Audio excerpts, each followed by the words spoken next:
बच्चों को बहुत कन्फ्यूजन रहती है कि एक्स एन वाला जो कॉन्सेप्ट होता है ना इंटीग्रेशन में, वो कैसे अप्लाई करते हैं। सपोज भी है, आपको पता ही ऑलरेडी डिफ्रेंसिएशन में कि एक्स एन का जो डिफ्रेंसिएशन होता है दैट इज एन पावर आगे आती है जंप मार के और एक कम होती है, राइट। ये पता है कि एक्स एन का डिफ्रेंसिएशन क्या होता है, पावर आगे जंप मार के आगे आती है और एक कम हो जाती है। अब हम पढ़ क्या रहे हैं, हम पढ़ रहे हैं integration that is anti derivative, उसका अगेंस्ट है। तो आपने क्या करना, जस्ट थिंक, मैंने एग्जांपल लेके समझा रहा बच्चों को। इसका पहले मैं आपको बताती हूँ फॉर्मूला क्या होता है।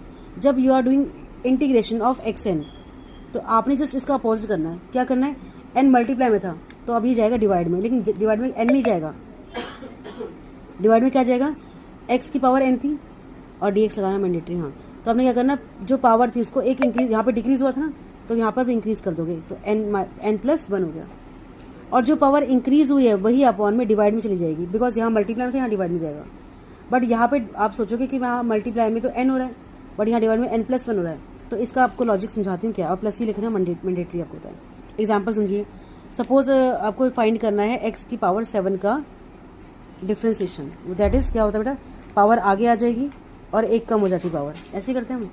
अब इसी नंबर का मैं कर रही हूँ इंटीग्रेशन, इस नंबर को, इसका, इस एक्सप्रेशन को हम कर रहे हैं इंटीग्रेट। तो कांस्टेंट बाहर आता है x6 dx। इंटीग्रेशन क्या मस्ट है, उसका सिंबल और dx लगाना मैंडेटरी होता है। अब एज पर दी फॉर्मूला अभी तुम कॉपी कर रहे हैं समझने के लिए। अब आपने लिखा 7 तो आगे चल ही रहा है मल्टीप्लाई में। अब क्या फॉर्मूला क्या कहता है कि जहाँ यहाँ पर कम होता है तो यहाँ पे बढ़ता है, तो x का 6 इंक्रीज क्या हो गया, x का 7 हो गया। अब हमने क्या सीखा था, यहाँ पे पावर आगे आती है, यहाँ पे पावर डिवाइड होती है, लेकिन पावर कौन सी आएगी, पहली वाली नहीं आएगी, बाद वाली पावर नीचे आएगी। तो आप 7 को नीचे लिखोगे, प्लस ही लगाना मैंडेटरी है। देखो आ गया, यानी कि इसका ये क्वेश्चन था, ये आंसर था। अब ये क्वेश्चन था और इसका आंसर वही आ गया x7। आया समझ में। अब जैसे मैंने यहाँ पे 5 लिख दिया सपोज करो, तो 5 का तो 0 हो जाएगा, तो वो प्लस ही उसको हेल्प करता है कंपनसेट करने में।